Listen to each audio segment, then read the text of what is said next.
नमस्कार दोस्तों, एक बार फिर से हार्दिक हार्दिक अभिनंदन है और बहुत बहुत स्वागत है वीडियो में। और सभी व्यूअर्स का मैं अमित कुमार सोनी एक बार फिर से अभिनंदन करता हूं। दोस्तों, अभी तक सब्सक्राइब नहीं किया है तो जो भी नए व्यूअर्स हैं चैनल को सब्सक्राइब जरूर करते चलें। लेटेस्ट अपडेट के लिए बेल आइकन पर प्रेस जरूर करें, शेयर भी करें वीडियो को, और यदि पसंद आता है तो लाइक करें। दोस्तों, लगातार संघर्ष जारी है।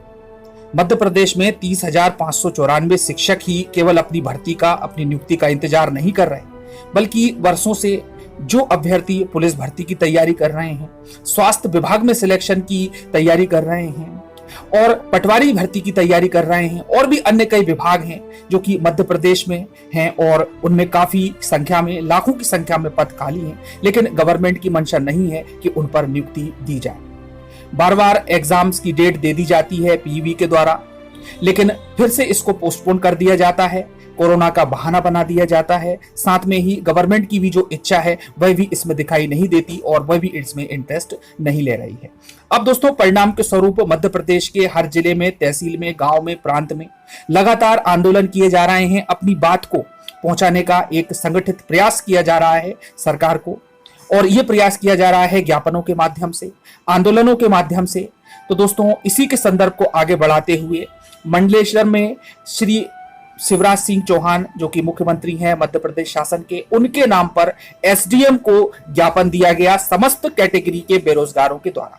तो दोस्तों, आज की जो जानकारी है वो इसी से संबंधित है कि आप ये पिक्स के माध्यम से भी देख पा रहे हैं कि सभी कैटेगरी के बेरोजगार, शिक्षित बेरोजगार मंडलेश्वर एसडीएम को ज्ञापन देते हुए दिखाई दे रहे हैं।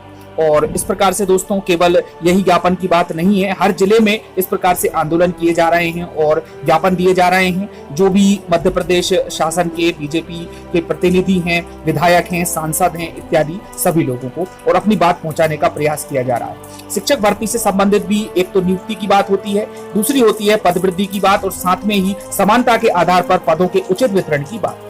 तो आइए दोस्तों, जो ज्ञापन दिया गया है, हालांकि एक बड़े लेवल पर यह ज्ञापन है, तो मैं आप लोगों को वह भी बता देता हूं इसके मुख्य बिंदु क्या क्या है। देखिए दोस्तों, ज्ञापन है ये कार्यालय अनुविभागीय अधिकारी मंडलेश्वर को दिया गया है मुख्यमंत्री के नाम से, और बेरोजगारी व छात्र हित के अन्य मुद्दों के निराकरण के संबंध में। अब दोस्तों, इसमें है कि पूरे प्रदेश में बेरोजगारी की मार झेल रहे युवाओं की स्थिति निरंतर दयनीय होती जा रही है। कई युवा अपने सपनों को पूरा करने के लिए पारिवारिक स्थिति कमजोर होते हुए भी पिछले 4 साल से तैयारी में लगे हुए हैं, किंतु नौकरियों के कोई अवसर नहीं मिल रहे हैं। सालों की तैयारी को छोड़कर अब पकोड़े बेचने जैसे काम भी करें तो अब तक की सारी मेहनत व्यर्थ हो जाएगी। इसी तरह के दबाव होने के कारण कई युवा आत्महत्या जैसा गंभीर कदम भी उठा रहे हैं, जिससे कई परिवारों के कुलदीपक बुझ गए। ऐसी स्थिति निरंतर ना रहे, इस हेतु निम्नलिखित मुद्दे आपके समक्ष प्रस्तुत कर रहे हैं। चलिए दोस्तों, आइए मुद्दे देख लेते हैं। ये तो उन्होंने अपनी परेशानी बताई। पहला है कि शिक्षक पात्रता भर्ती में पदों की संख्या को समानता के साथ बढ़ाया जाए व स्थायी शिक्षकों की भर्ती की जाए। दूसरा है, निम्न विभागों में खाली पद जिन्हें भरा जाना है वो इस प्रकार से हैं कि आरक्षक के 22,000 पद खाली, पुलिस उप निरीक्षक के 2,000 पद खाली हैं, वन रक्षक के 14,024 पद खाली हैं। दोस्तों, आप देख पा रहे हैं कि सभी विभागों में लाखों की संख्या में पद खाली हैं। शिक्षकों के 91,000 पद खाली हैं। उसके बाद में स्वास्थ्य विभाग के 35,000, शिक्षा विभाग के 90,000 जैसा मैंने बताया, पटवारी के 7,000, आबकारी उप निरीक्षक के 350 पद, वन क्षेत्रपाल के 796 पद, नर्सिंग स्टाफ के 35,737 खाली पद रिकॉर्ड के अनुसार बताए गए।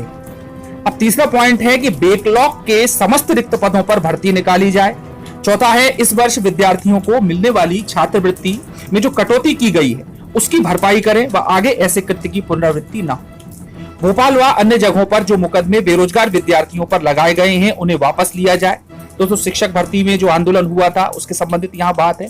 4 साल से भर्ती न होने के कारण कई युवा अधिकतम उम्र सीमा को पार कर चुके हैं, उन्हें आयु सीमा में छूट प्रदान की जाए।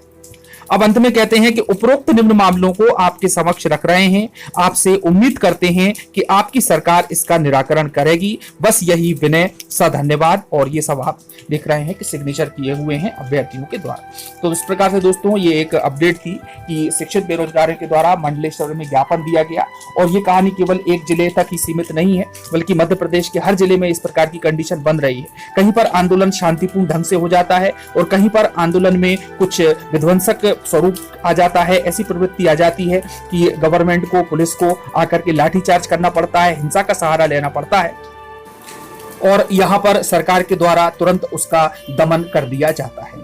अब दोस्तों, इन भर्तियों का आगे क्या होगा? हम देख पा रहे हैं कि व्यावसायिक परीक्षा मंडल, जिसे नाम बदलकर पीईबी कर दिया गया, किस प्रकार से घोटालों से बर्बाद हुआ जा रहा है। अभी हाल ही में हमने देखा कि जो एडीओ थे और भी कई भर्ती थी स्वास्थ्य विभाग से संबंधित, उन सभी को निरस्त कर दिया गया है। और इस प्रकार से दोस्तों, जो निरस्त हो रही है भर्ती, उनकी ईमानदारी से तैयारी करने वाले अभ्यर्थी निश्चित रूप से मानसिक तनाव में है। साथ में ही शिक्षक भर्ती के 30,000 अभ्यर्थी भी अपना इंतजार कर रहे हैं। अब दोस्तों, गवर्नमेंट इनकी सुनवाई कब करती है, शिवराज जी आगे क्या कदम उठाते हैं, ये तो वक्त ही बताएगा और जो भी होगा सभी के सामने होगा। तो दोस्तों, जो भी कार्रवाई होगी उसके लिए वीडियो पर बने रहेंगे और VIIC चैनल को सब्सक्राइब जरूर कर लें, शेयर भी करें वीडियो को, पसंद आता है तो लाइक करें। मिलते हैं अगले वीडियो में नई जानकारी के साथ, लेटेस्ट अपडेट के साथ। धन्यवाद। जय हिंद, जय भारत।